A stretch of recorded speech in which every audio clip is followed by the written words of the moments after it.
Nobody is righteous. And even Jesus said that nobody is righteous. Nobody is above temptation, and nobody can confidently say that he or she has never made a mistake. But when you have opportunity to make things right, what do you do? Or when you have the opportunity to make things right, what would you do? It can happen that at your place of work, you tormented people, or you tormented your reports or your subordinates. You made life difficult for them. And upon sober reflection, you realize that you went too far. What do you have to do, or what will you do? It may happen that you, as a junior staff working in an organization, also make things difficult for your boss. Sometimes it could happen that through your carelessness, your boss was misjudged and fired. Upon sober reflection, how will you go about things? Don't you think it is necessary for you, if it is possible, to apologize and make things right?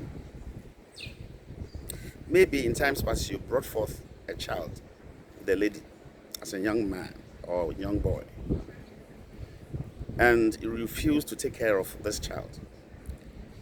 Many years later, this child is growing, or this child is grown into a young adult.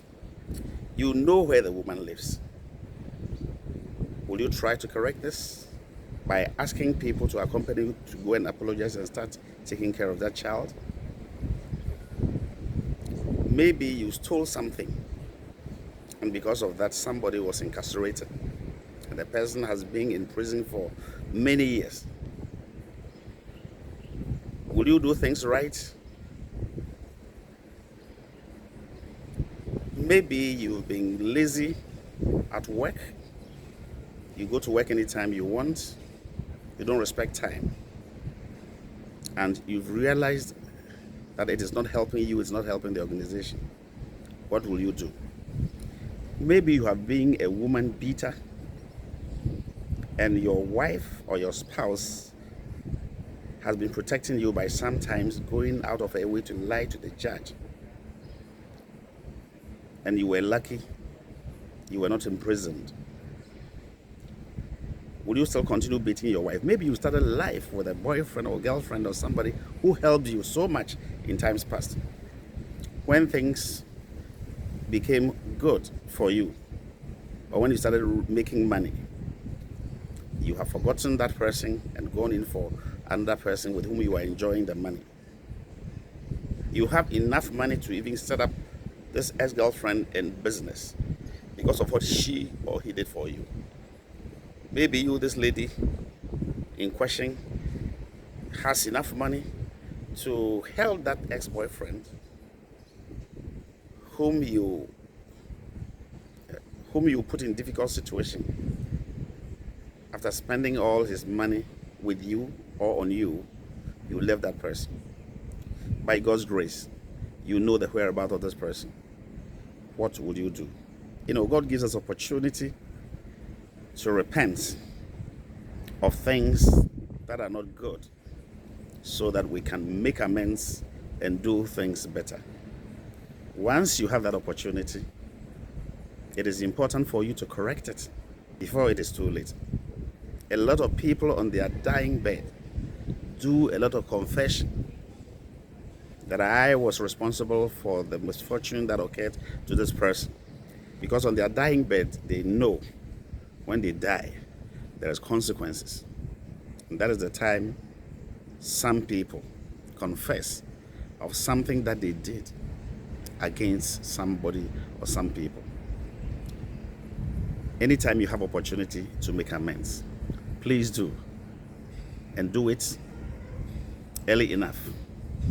Because through our actions and inactions, we put a lot of people into uncomfortable situations. Some have committed suicide because people lied against them. When you come to Africa, it is common to hear people calling their mothers witches, calling their in-laws witches. Strange enough, they don't call their fathers wizards. Unfortunately, there are some false prophets that also support this assertion. And for that reason, some even decide that they will never give their mother money. And some mothers think about this, they grieve within them. They cry and cry for many years. And some even die. Recently, I heard of a story where a woman, elderly woman, called her son that she has not heard from all the children for a very long time. Only for her to hear bomb from the son that a pastor somewhere has told all the children that their mother is a witch, and that if any of them give her money, she will siphon all their money through spiritual means. That is why nobody is minding her. The woman heard this and she said, Emia. Emia in Akan language means, is that me? Understand? The woman just bowed down her head on a chair, took her last breath. She died of heart attack. There are a lot of mistakes that we do. God has been patient and has not killed us. God has been patient, waiting that we will change and do the right thing.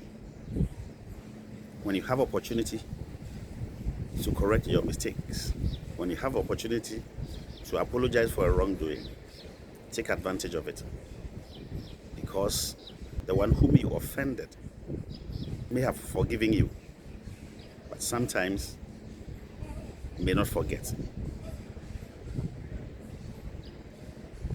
My name is 0pportunity. Please subscribe to Prime Testimony channel. See you.